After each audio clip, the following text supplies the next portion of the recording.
Hello, this is your host, Todd Lewis, of the Praise of Folly podcast. This is part 2 of Antony, Sutton, and the Scholars.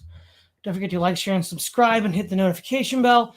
Don't forget to follow me on Twitter, Telegram, and Facebook, as well as you can support me on Substack, Subscribestar, Buy Me a Coffee, and Locals.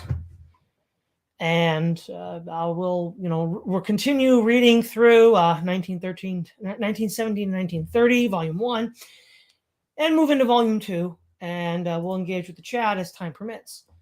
I see Manoan is in the chat. Hello, Manoan. So, picking up where we left off, we have Alfred Zaubermann. Let's see, Royal Institute of International Affairs, 1944. April 1970, Volume 46, Number 2, April 1970. Okay. This is a theme which has waited well over a third of a century for an author. It is all to the good that at last it has found one. It is a matter of common consensus among the students of the subject that Soviet industrialization has been of the Veblen-esque imitative type. The core of it is the transfer of advanced technologies from mature industrial nations. Its basic conception crystallized in the 20s, when after the collapse of war communism, Lenin embarked on the new economic policy.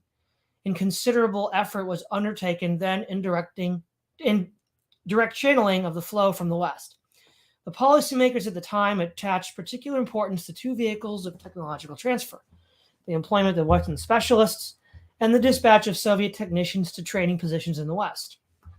And what came to be known as concessions, admission of Western entrepreneurship and capital. Such concessions were either of the pure kind, under which a foreign firm was granted the right to develop and exploit an opportunity under Soviet law without acquiring property right, which is called usufruct, or so-called mixed corporations with Soviet 50% or 51% participation and a Soviet chairman on the board. The foreign partner would bring capital and technology or skills. Skilled labor would be partially imported, profit split.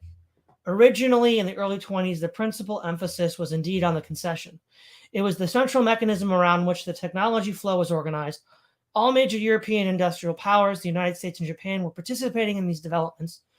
Germany played a similar role since Rapallo.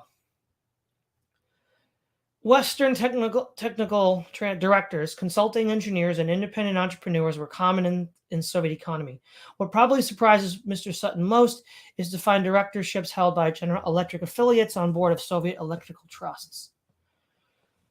Okay, so that was Mr. Zuberman. Now we have a few more here. We have Spolber, The Annals of American Economy of Political and Social Science, September 1969, Volume 385, Evaluating the War on Poverty, September 1969. Okay. Spolber, industrialization a la Rousset is the transformation of an economy from one which produces primarily agricultural and raw material goods into one endowed with a vast capacity for producing capital goods for its own further expansion. There is, of course, not the slightest doubt that the Soviet Union relied heavily upon Western technology in the form of imports of investment goods, supply of expert personnel, and Soviet manpower training abroad and at home, in order to achieve this crucial transformation in as short a period as possible. When approximately did the structural break with the past occur? How were Western machinery and know-how massively secured and massively adapted to the Soviet conditions? When did the Russians themselves start to display the ability to achieve an accelerated rate of technological progress? That is, larger increases in output than were warranted by the increases in inputs. One could hardly place the assessment of this or that type of technical assistance from the West in proper perspective without first attempting to provide some answers to these broad questions. The radical shift towards the massive expansion of capital stock in the Soviet metallurgical and machinery construction industries took place from 1929 to 1932, during the span of the first 5-year plan, proclaimed complete in 1932. According to official Soviet data, I'm not going to say that, the total imports of machinery and equipment imported by the Soviet Union from 1918 to 1937 totaled 4,330 million rubles, at least at 1960 prices, of which 2,446 million worth was secured during 1929-1932. In 1931, the Soviet Union imported 1/3, and in 1932, 1/2 of the total world exports of machinery and equipment. Out of the 2,446 million rubles worth of capital goods, 386 million went for the purchase of the machine tools needed for providing Soviet machinery construction with the capacity to meet up to 90% of the Soviet demand for the machine tools during the second five-year plan, 1933 to 37. The prospective industrialization drive was evidently prepared during the new economic policy recovery period, 1922 to 1928. Through the reconditioning and recommissioning of various plants, the replacement or addition to the existing capital stock in some primary producing industries, particularly in fuel and power, and through the increasingly systematic effort of importing machinery and skills from abroad in the producers' goods industries as whole, particularly since the mid-1920s. However, before the intensive years of the first five-year plan, the imports of machinery and equipment played a more modest role, although certainly not a negligible one. Their relative share in total imports more than doubled during the late 1920s and early 1930s as compared to the mid-1920s. Indeed, this share rose from 20.6% of the total imports in 1924 to 1925 to 30.1% in 1929, 46.8% in 1930, 53.9% in 1931, and 55.7% in 1932, or to an average of 47.2% for the 4 years of the plan. The absolute value of producers' goods, primarily machinery and equipment, secured from abroad in these 4 years significantly exceeded those secured during the 4 years preceding or 4 succeeding years.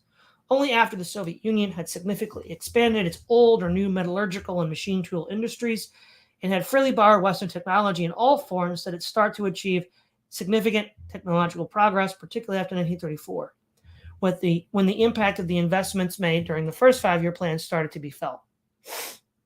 What the Soviets had achieved before the big push was to rebuild and recommission primarily the raw materials producing branches in which foreign concessions, foreign enterprises, joint Soviet foreign companies, and straight technical assistance contracts had played a notable role.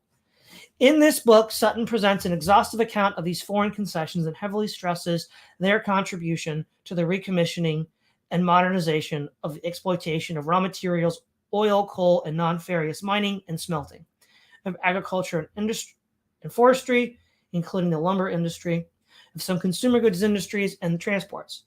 However, in the key metallurgical and machine constructing sectors, pure concessions played only a limited role.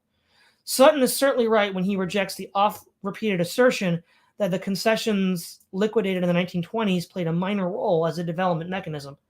But he seems to have overreached himself when he apparently tries to equate impact of Western technology with Western concession operations, and when he affirms that each and every secondary concession or technical assistance contract had a decisive impact both on the economy as a whole and on its own specific branch of it.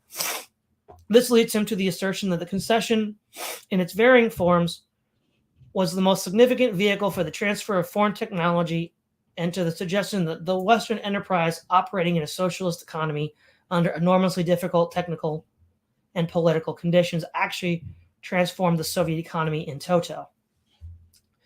The survey neither furnishes nor analyzes data of Soviet imports during the crucial period of 1918 to 1937, nor does it place the operation of the foreign concessions in any general framework. The author is content to provide a description of each contract, intending or actually carried out, and seems to view such description as sufficient for assessing both the nature and scope of the Western impact. This leads to the questionable generalization which I have described above.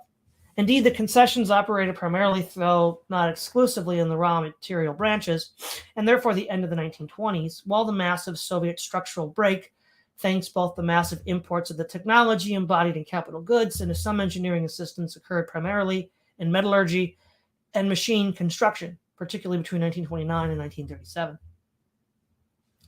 It may be interesting to recall that younger socialist countries, China, for instance, did not have, from their formation, the relatively unrestricted access to Western technology which the Soviet Union enjoyed in its early days. The Soviet Union imported heavily first from Germany and then from the United States.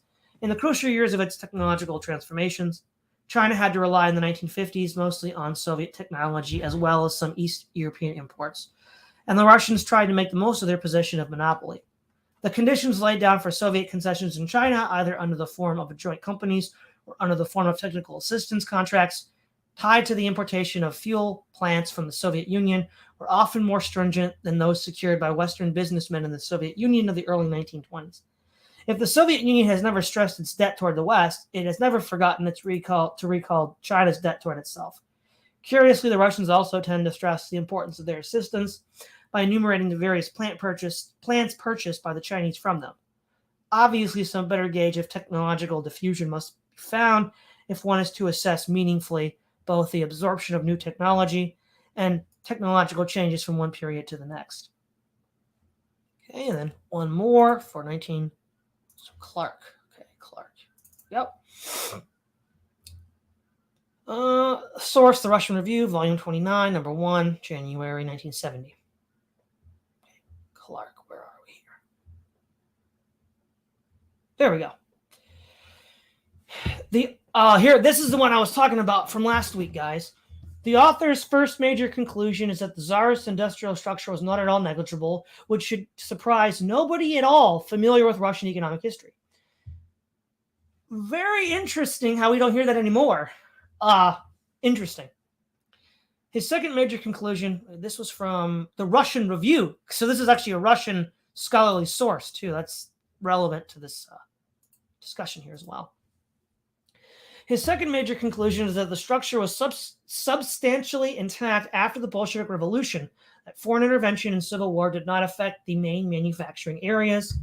Sutton further thinks that the Bolsheviks brought the economic debacle of 1921-22 upon themselves, and he makes a good case for this controversial point. Notice this in contradistinction to that butthurt Marxist from last week who's like, "Well, only a crazy would think that Russia had developed industry before the Bolsheviks." Well, this is actually from the Russian Review, so what was that guy from? Some economics journal, I think. His main contribution, however, consists in detailing the factors behind the miraculous recovery of Soviet industry following the 1922 trough. Soviet factories were organized into industrial trusts, whose primary aim was to encourage the transfer of foreign skills and technology, to aid in restarting of silent plants and the modernizing of equipment. Foreign assistance began as early as 1919, 1920, and received strong assistance from the German Trade Agreement of 1921 and the Rapallo economic, military, and trade protocols. The author examined rather curiously more than 25,000 documents from the German Foreign Ministry archives that attest to the thoroughness and completeness of German economic and technical help after 1922. As late as 1928, Soviet industry was won by a partnership of German and pre-revolutionary engineers, independent of nominal party control. The tendency at the end of the 20th century was to turn increasingly toward American technical leadership, with firms like Ford, General Electric, DuPont, RCA, International Harvester, Ogilvy Norton, and Frein Engineering joining the German, Swedes, Italians, and French. Fiat, we learn, incidentally, has a long history of technical cooperation with the Soviets. The penetration of this Western technology was complete.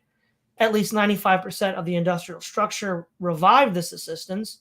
To demonstrate this, all sectors of the economy have been examined impartially. We may conclude, therefore, that the basic Soviet development strategy was to learn from that country considered to have the most advanced processes within a given field of technology, and to leave no industrial sectors without the benefits of this transfer process.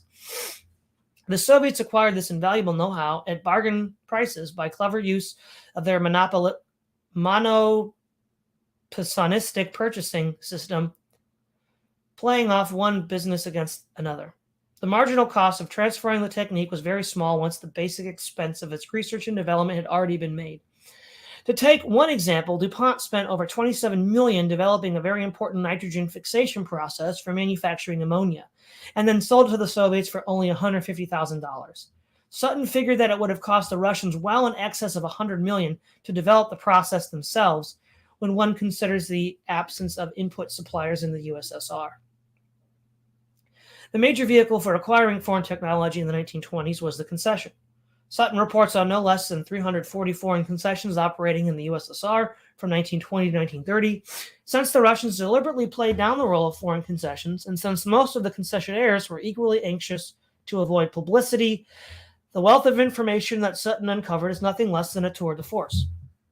In addition to thorough coverage of the usual Russian, German, French, and American sources, and the German Foreign Ministry records already mentioned, he draws heavily on the State Department decimal file for 1910 to 30, which the National Archives has made available on microfilm. This includes a wealth of documents and reports from two excellent sources of information the United States had operating inside the Soviet Union during the 1920s. These two spies were known as IS and IS-2, was especially prolific and passed over many hundreds of documents. Sutton checked a selection of IS material against later events and found it to be very precise. No case was found where IS was wrong in an important fact. My major criticism of Sutton's book is the author's hypercritical attitude towards American individuals and corporations who cooperated with the Russians and provided them with technical know-how, credit, and equipment. Well, let me just stop right here. That was all illegal. The United States did not diplomatically recognize the Soviet Union until 1933. So this kind of activity was illegal, which is why I think many on the right don't want to go to Sutton, because it shows that the corporations have already bought out the government, and then they buy out the U.S. government to look the other way to help build the Soviet Union. Not really going to fit in with the Cold Warrior capitalist versus socialism dichotomy. During most of the period 1917 to 1930, the U.S. Department of State was opposed to credit, trade, concession, and anything else that might aid Soviet economic development. Sutton assumed, therefore, that any actions contrary to the State Department's policy were also contrary to American national interests. Well, I mean, in this case, that's sort of self-evident, given that the Soviet Union's goal was world domination to destroy religion and capitalism. So from the point of view of an American of either a religious or a capitalist bent, that would be pretty bad. So again, I think that's pretty self-explanatory. At the same time, he is very critical of German businessmen who did not cooperate with their own Foreign Office in helping the Russians. A good case can be made that both American and German aid to Soviet industrial development was essential to the subsequent defeat of Mustache Man's Germany. This book should be required reading for all specialists on the Soviet economy. Among other virtues, it can serve as a starting point for all future studies, to say nothing of term papers and the like, on Soviet industries. It will be of great value also to students of development, for it is a landmark in our understanding of the absolutely vital role of technological transfers in economic development. The book under review is only volume 1. 2 additional volumes covering the period since 1930 are forthcoming. Okay, so what can we say in general about the original reaction to Sutton's work? One, nobody doubts the information that he gathered about actual, who knew, who sold what to the Soviets and who built what factory to the Soviets. Nobody doubts that. There's been, and the method of acquiring that knowledge. The three responses have been broadly, one, positive. They like Sutton's work, maybe not completely airtight in some of his conclusions, but they view it as a benefit to the study, to the field. Then you have a more moderate position, which is like, well, the data is correct, but he didn't analyze it. So the criticism is he didn't analyze the data, at least not to their satisfaction. That's the more moderate position. And then there's a hostile position, which, I chalk a lot of that up to just being butthurt Marxists, like that one guy from last week who's like, whoa, he's slandering Stalin. Wow, bro. You're an American academic and you're worried about Stalin's reputation. Now, when we get to the second part, the other thing too, what most of these reviews fail to account for is this is volume 1 of 3. Now, a handful, I think maybe 3 or 4 mention this, and they're like, okay, we'll wait and see what more information Sutton brings. So we also need to remember, especially with the more critical ones, some of these reviews are incomplete because the series was incomplete. All right, now we're going to 1930 to 1945. There's a lot fewer here. There's actually fewer reviews for each of the subsequent volumes, which is rather unfortunate. Oh, this is in French. Okay, well, I can't do that one. Okay. Journal of Political Economy. Okay. Christopher Freeman, Journal of Political Economy, Volume 81, Number 2, Part 1, March to April 1973. And these are now the years 1930 to 1945. This is the second volume in a 3-volume study of the transfer of technology from the United States and various West European countries to the Soviet Union. The author believes this to be the most important single factor in the growth of the Soviet economy and seeks to document this thesis by a very detailed study of all the agreements between Western enterprises and their counterpart Soviet organizations. His main sources were the State Department files and those of the official German sources, supplemented to some extent by Soviet literature. Industry by industry and even plant by plant, he seeks to demonstrate that most of the key technologies were obtained from abroad, at first largely through foreign concessions, and then following the expropriation of these concessions through various forms of technical assistance agreements and plant inputs. The international transfer of technology is certainly one of the most important yet most neglected topics in contemporary literature on economic growth. While it is universally agreed that less developed countries may achieve high growth rates largely by assimilating and applying the more advanced technologies, the mechanisms by which these transfers take place are very imperfectly understood. Even in the case of Japan, which is now everywhere regarded as a classic example of efficient exploitation of imported technology, the detailed information necessary to understand this transfer process is still largely lacking. Every major contribution to the literature is therefore to be welcomed, particularly when it explores uncharted territory, such as the import of Western technology into the Soviet Union. Antony Sutton has shown remarkable ingenuity in tracking down the source material necessary to document this transfer process, and a great thoroughness in his coverage of each major industry. This book, however, has some major defects. Its implicit assumption is that a proper proprietary approach to technology is obviously desirable, and that restriction of access should have been much more severe. The traditional economic arguments in favor of relatively free access to a whirlpool of technology are never even discussed, nor are the mutual benefits of worldwide technical progress and economic growth. In general, Sutton's approach is extremely parochial and very much in the Cold War transition of the 50s. His approach is that the Soviet import of foreign technology was a form of theft, a confirmation of a strong anti-Soviet bias and a naivete about the advantages of transfer to both sides, leads to a general implementation that technology should never be transferred to communist countries because they are evil opponents who cannot be trusted. I mean, this is actually a very strange thing to say, because it's not the theft was not the fact that the U.S. or any Western country had invested in the Soviet Union. The theft was expropriation that Stalin did in the 20s and the 30s. That should be obvious to anyone. That's what Stalin did. That's where the theft lies, not that they traded with the West.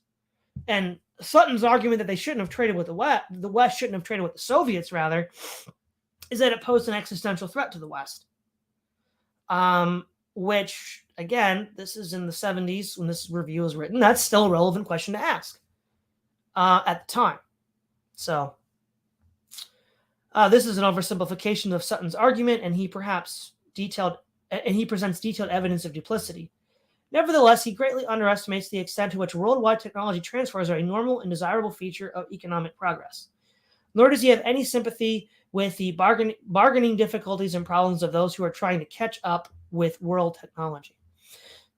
Another major defect is a failure to relate the input of technology to the development of autonomous scientific and technical capacity in the Soviet industry itself. Sutton has made a major contribution to our understanding by his detailed documentation of Soviet inputs, but this process is closely related to the growth of design engineering capacity in the USSR itself. The changing balance of imported and home-based technology is one of the most important aspects of technological and economic development, yet Sutton gives the impression that the autonomous capacity in the USSR remained almost non-existent. Volume 3 should make interesting reading. What's kind of interesting when you read people who say this is, again, let's go back to Japan. He mentioned Japan was a successful example. Japanese homegrown industries were actually competitive on the global market. In fact, I think it was in the 70s and 80s that their automobile industry started outcompeting American giants like Ford and General Motors. Such could not be said for any Soviet industry. Like, they weren't outcompeting the American firms. There's something qualitatively different between Japan having a technical transfer under the Meiji Restoration and then developing their industries versus the Soviets, which again should be obvious, but you know, a lot of people were willing to give the Soviets the benefit of the doubt back then, which is beyond me. John T. Greenwood, Military Affairs, Volume 38, Number 3, October 1974. In the second of his 3 volumes covering the period 1917 to 65, Antony Sutton set out to prove empirically what Western economists have long assumed, that transfers of Western technology were essential to Soviet economic development from 1930 to 1945. Marshalling an impressive array of facts, Sutton convincingly provides the proof, sector by sector, industry by industry.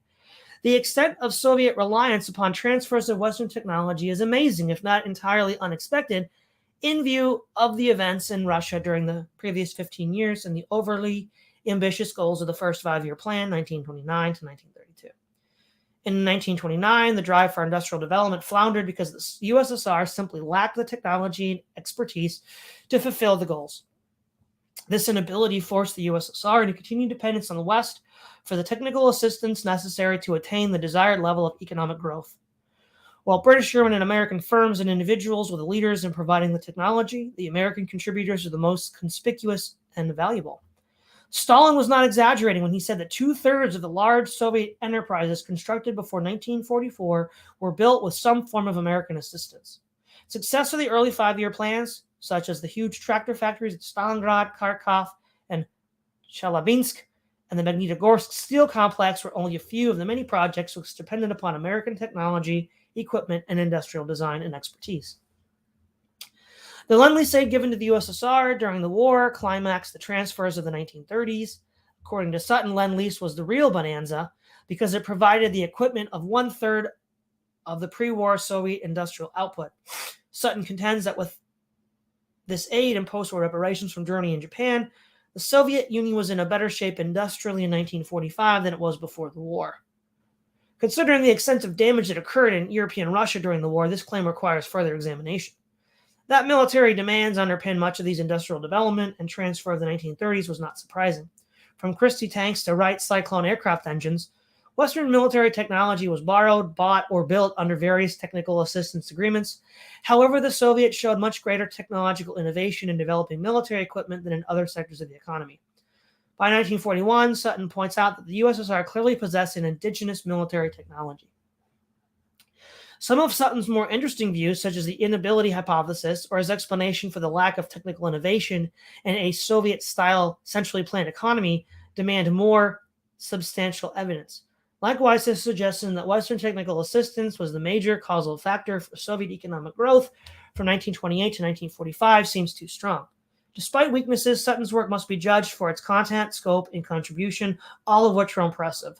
Like the first volume, this one is revealing, informative, and without peer on the subject. Okay, this is German. Okay, can't read that. Hutchings. Raymond Hutchings, Internal Affairs, Royal Institute of Internal Affairs, 1944, ongoing, Volume 48, Number 2, April 1972. This is the second of 3-volume series with records and documents in amazing detail, the transfer of Western technology to the Soviet Union. This technology seems to have been predominantly American, but this may be partly due to the nature of the evidence. I review the first volume, Elsewhere, the Slavonic and East European Review. The virtues and vices of the second volume are essentially those of the first. Empirically, it continues to be extremely strong, and while theoretically it remains very weak. As a minimum, one must describe Sutton's labors as stupendous. His technical knowledge is also most impressive. The factual material is essentially based on company journals and archives. Reviewing the first volume, I suggested it might follow that economic historians of Russia in this period should in future preferably draw their material chiefly from the business archives of Western concessionary firms rather than from Russian language sources. The second volume tilts the balance in certain respects in favor of this position. Foreign business sources, when analyzed with infinite pains, do apparently constitute a source which is in some respects superior to Soviet published sources. This is a very significant discovery. The foreign records are, of course, not sufficient, and I wish that it were somewhere acknowledged that the truth is not necessarily all on one side. business firms as well as the Soviet government like to put their best face on things. That's a little bit strange to say because, as I read last week, at the end of his first volume, he does make that point that he does use Soviet government accounts, he does use Soviet students abroad, and then points out that Western firms do put their best face forward. I think people are deliberately exaggerating his anti-Sovietism because he also has another persona where he writes the Wall Street trilogy, which is a little more, how shall we say, confrontational, less dry and academic. So, but I mean, overall, this is a fine review. It's just a little quibble here. Other limitations too have to be stated. Most obviously, the archive material of foreign firms refer to operations in which the firms were involved. Much else would have been going on, which quite naturally was not reflected in these archives. Furthermore, the process of decision which leads to the selection of one firm rather than another is probably not exhibited to them. The organization of an economy is hardly a negligible matter, yet the author's manner of approach allows one to suppose that he ascribes only slight importance to it. Of course, if all other components of viable economic system were present, except technology and provision of this technology may seem all important, but if analogously all components are present except organization, this would seem all important too. The Russians lacked up-to-date technology and therefore imported it, which was rather sensible to them. Well, yes, but let's play devil's advocate here, right? Why were the mid-20th century Germans not lacking in up-to-date military technology? In fact, they were in advance of the United States with regards to jets and missiles and all these other things. Well, because Soviet communism just doesn't work. It's really hard for people to admit that. I don't know. The more one reads about the magnificent new technology which the Bolsheviks acquired, the more one finds oneself admiring their success in acquiring it. They apparently knew just what technology to choose, just whom to hire to oversee its introduction, and not infrequently they got the knowledge of the services or both at a reduced price, and occasionally even free of charge. The inability hypothesis which Sutton develops in relation to Bolsheviks who are confronted with a technical problem seems to have had its counterpart in a kind of childlike incapacity among Western firms to outsmart their Russian confreres. Or is it not much more likely that both incapacities are exaggerated here? As before, I find that where I can verify Sutton's references, which is not often, they are quite correct. The theoretical generalizations of these results is unconvincing. Consider, for example, the scatter diagram on page 336. The straight line, which would apparently indicate a linear relationship between the technical assistance scale and the average rate of growth, emerges as a result of the omission of all branches where the annual average rate of growth lies between 4 and 11%, i.e., this line is unsupported along about half of its length. Furthermore, it needs to be stated much more clearly and fully how the placings on the technical assistance scale are arrived at. A correlation by ranks according to Spearman's formula yields in respective table 21-2 R equals 0 times 160, and in respective table 21-3 R equals 0.277, i.e. positive but quite weak correlations. Sutton observes in this connection, it is the direction of the argument that is important, not precise calculation or correlations. On the contrary, what is required is precisely the rigorous testing of his hypothesis by accepted statistical methods, for until this is done, the direction of the argument cannot be established. The author almost contrives the feat of writing about the period 1930-45 without mentioning the Second World War. This war does not go unmentioned, but one might easily miss the references. His schema of technological transfers labels the period 1940-45 benefits from the NS-Soviet Pact and Lend-Lease. His summing up is even given the extensive destruction of World War II, and assuming that 25% of the Soviet economy was destroyed, the Soviets were far better off in terms of both capacity and technology by 1960 than before the war. Destroyed facilities were more than replaced by reparations and Lend-Lease, and were importantly replaced with equipment 10 to 15 years more advanced. This passage necessitates comment. Firstly, one does not normally speak of destroying an economy. Presumably the 25% is from Nutter, growth of industrial production in the Soviet Union, pages 2014 to 15. But Nutter refers to the reproductive tangible assets, which is not the same thing.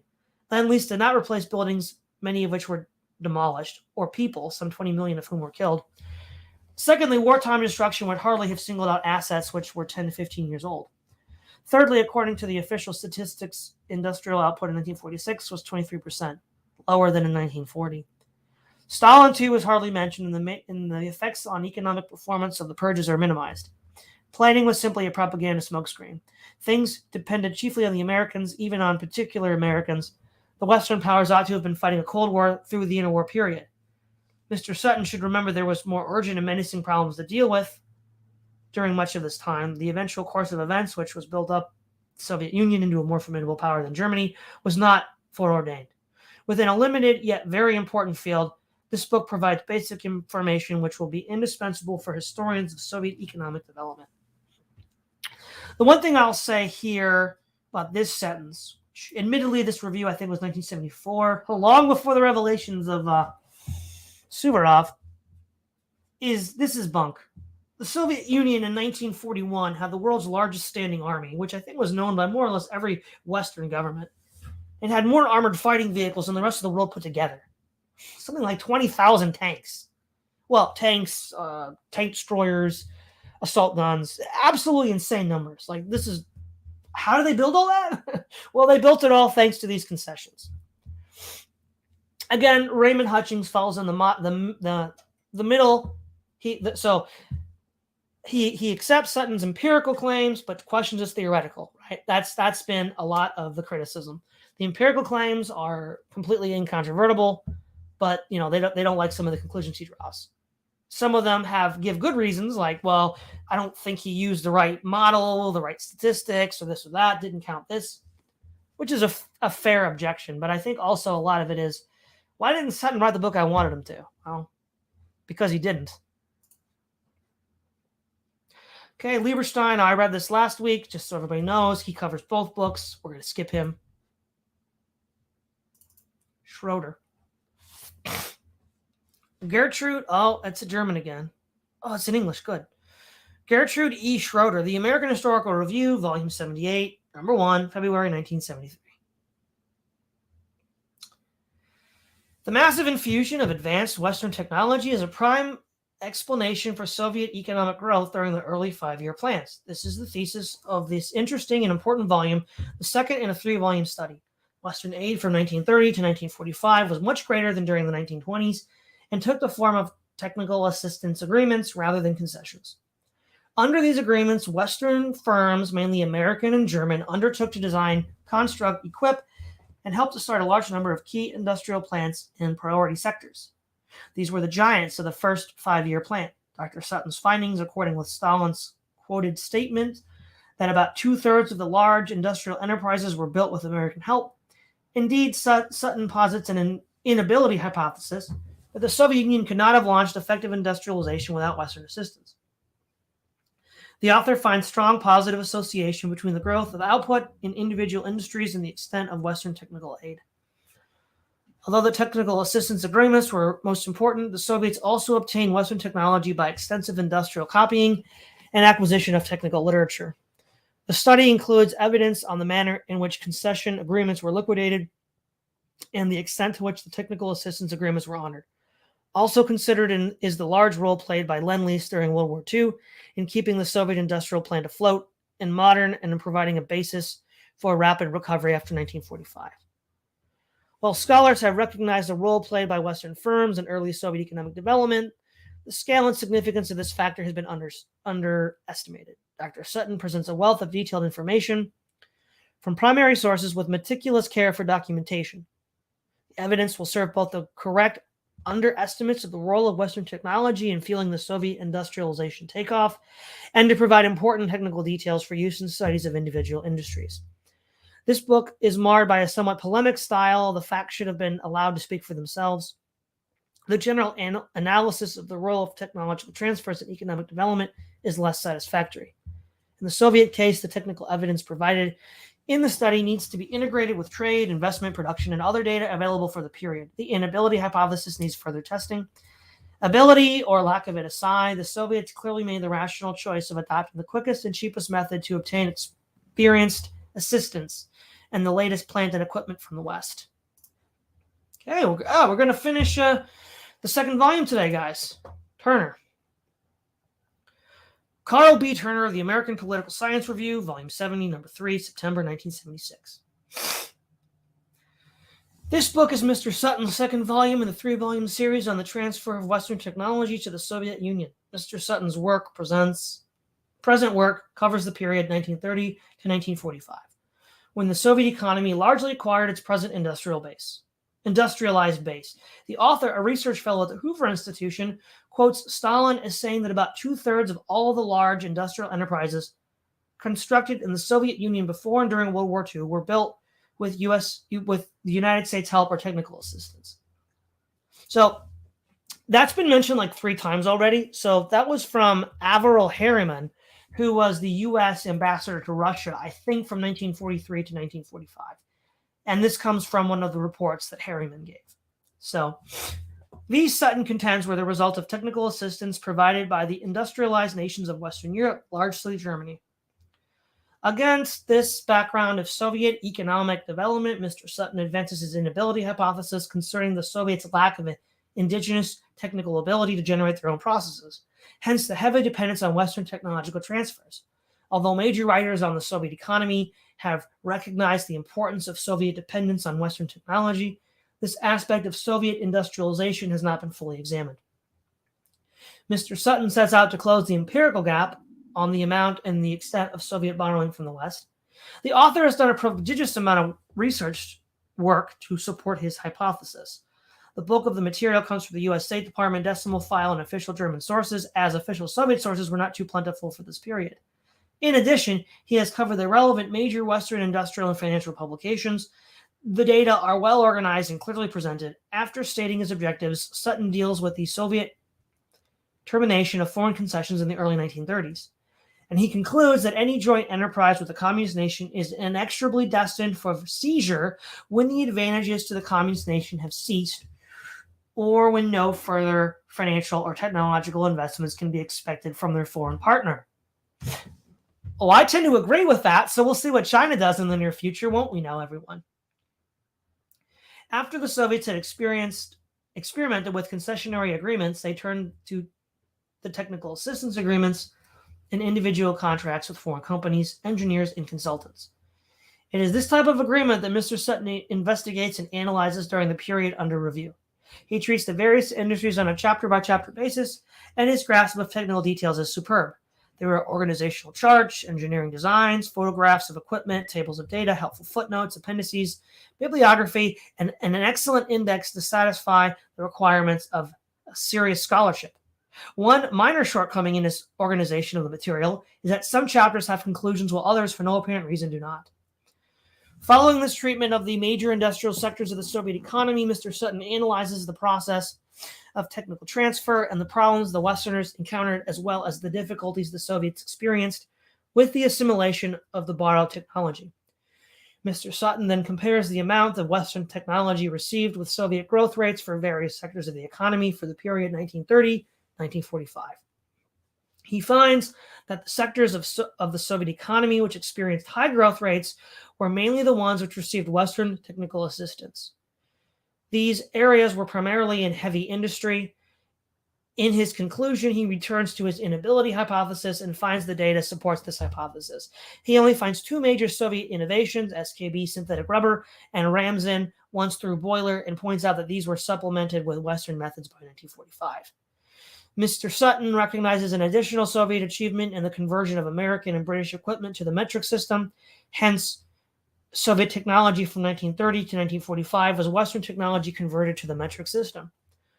One finds it very hard to disagree with Mr. Sutton's findings. If anything, he overstates his case, but it would be extremely difficult to refute the massive evidence he presents. At times, he seems to begrudge the Soviets this transfer of technology and lays inordinate stress on Soviet technical inabilities.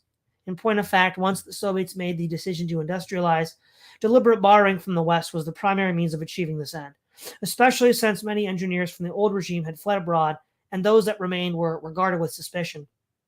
In effect, their policies resulted in a minor technological transfer in reverse. Also, Sutton fails to mention the depression of the 1930s in the West and its effect on idle firms and unemployed engineers. these were able to maintain their salaries and skills working on projects in the Soviet Union. In the course of examining the transfers of technology from the West to the Soviets, this study throws an interesting and surprising sidelight on the subject of doing business with the Soviets. The West has not generally approved of Soviet foreign and domestic policies, but there exists in many quarters a strong opinion that the Soviets have excellent credit and keep their word with respect to business agreements. This view is touted during the present time of détente when the Soviets are seeking trade concessions. Those businessmen who are seeking opportunities in the Soviet Union would do well to read Mr. Sutton's book. Perhaps the Soviets have changed, but during the period under review, the Soviet records show breaches of contract, unethical practices, patent infringements, defaults on salary payments, pirating of designs, and much evidence of bad faith in their dealings. Mr. Sutton's book is a valuable contribution to the literature on the Soviet economy and might be suggested as a supplemental text in courses in comparative economic systems and in economic growth and development. The bulk of development literature deals with the various types of growth models, some of which are very sophisticated and highly theoretical. Mr. Sutton's method of dealing with technical transfers, an important component of economic development, demonstrates that an extremely complicated process can be analyzed and presented in a clear manner by diligent and patient research. His preferences are obviously for a market-type economic system, but he concludes, in light of the history of technical transfers, the Soviet choice of Western techniques has been superb. That the Soviets have adopted Western technologies beyond doubt. The hypothesis which needs to be tested for the present is whether a centralized planning system can put it to work efficiently. Okay, so we've gone through the first two volumes. What do we see as the conclusion? Well, a lot of the butthurt Soviet files no longer bothered to deal with his work after the volume 1. Indicates, I think, a lot were in bad faith, because why not keep going with it? 2, again, most of the criticisms are theoretical. But again, we're on the other side of the fall of the Soviet Union. We see clearly the failures of central planning.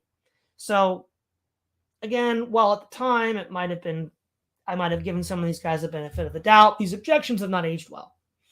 And then second of all, there were no Soviet firms in the 70s or 80s competing with American firms like, say, Japan did. So it's just like, come on, guys. Or like China's doing today. Okay, so sum it up. Nobody doubts the empirical side of Sutton. Most of the disagreements are theoretical.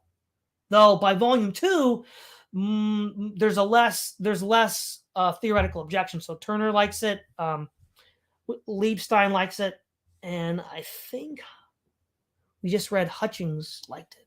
So the question is, where did this all go? Where did all this research go? It was being engaged with consistently by serious scholarship across the board, many of whom, the neutral and the positive, those two categories said it's a huge addition to our knowledge. Well, why don't we have it anymore? This, I think, is the clearest proof of a conspiracy in academia. Where is it? Why does nobody talk about this? 2 things that were brought up tonight. Soviet data was not available. Yes, but now we have Soviet archival data since 1991. Why has nobody looked at that and then compared it with Sutton's Western sources to see? That would be an amazing research project, which to my knowledge hasn't even been proposed, let alone executed. Now, maybe some autist somewhere did it and he needs a huge grant, for doing that, but I don't see it. And then again, why do people say that Sutton's been debunked? No one's debunked Sutton. Nobody we've read has debunked the empirical research. And those who take issue with this theoretical research haven't debunked it. They argue that, well, we don't like some of the conclusions.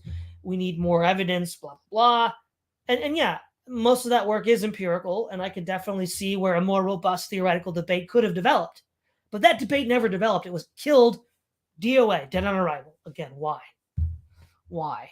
Well, and again, Sutton used to work for, we just read it with Turner. It was the Hoover Institute.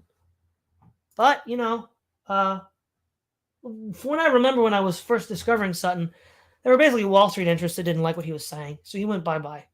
So there you go.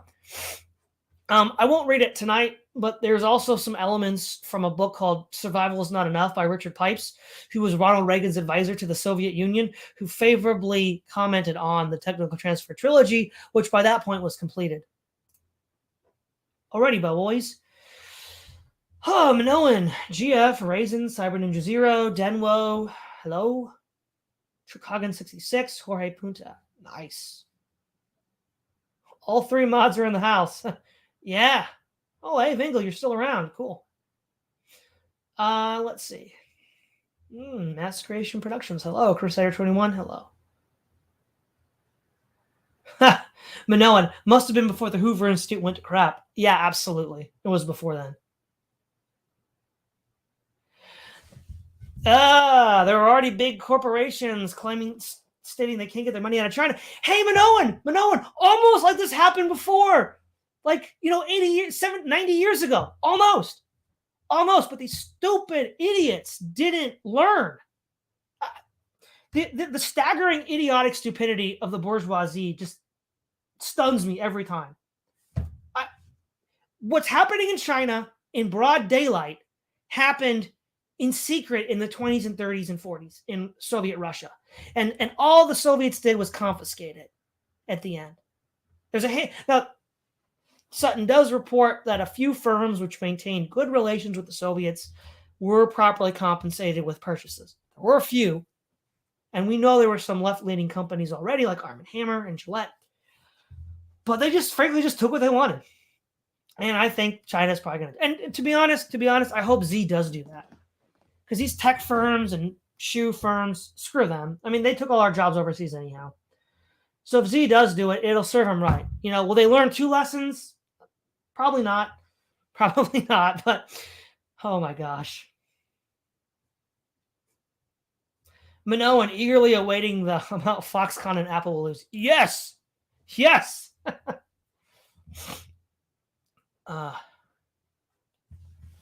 Mass creation broadcast. By the way, most leftists know the U.S. funded right-wing governments in the second half of the 20th century. And we know that it funded the Soviets. Did it fund other socialist countries too? Yes, there's another book that Sutton wrote called The Best Enemies Money Can Buy. And it talks about the Cold War. So there's that too. So we're almost done with the technical transfer series. So I have a question for the chat. Who wants me to read through the entire Wall Street trilogy and The Best Enemies Money Can Buy?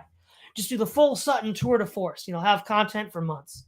If you agree with me, put 1 in the chat. I'll also ask this in the YouTube community later. Vingle, great topic, Todd. Sutton is the greatest historian, greatest researcher you've never heard of.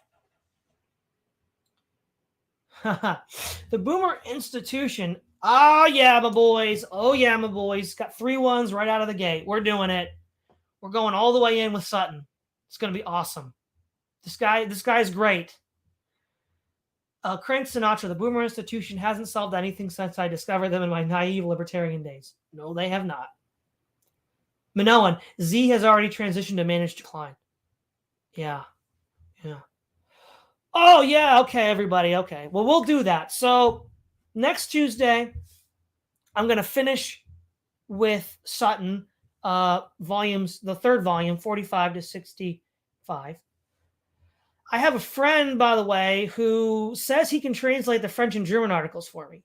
So if those are done in time, I'll include them as a bonus because I'm sure they're valuable to read. I just can't read French or German. So looking forward to that. And once we wrap up the technical trilogy, we'll go into the Wall Street trilogy. And hopefully get this guy the respect that he deserves. I mean, Sutton was a genius, brilliant man. His work should totally revolutionize our understanding of the 20th century. And he's already done the work. I don't need to do that research. He's already done it. Scholars across the board have said it was flawless research. They only questioned his theory and the application. I want to see a robust engagement with that and see what theory we can develop from those facts and how it changes our view of the 20th century. All right, everyone, this is Todd Lewis from the Praise of Folly podcast. Stay frosty out there. Bye-bye.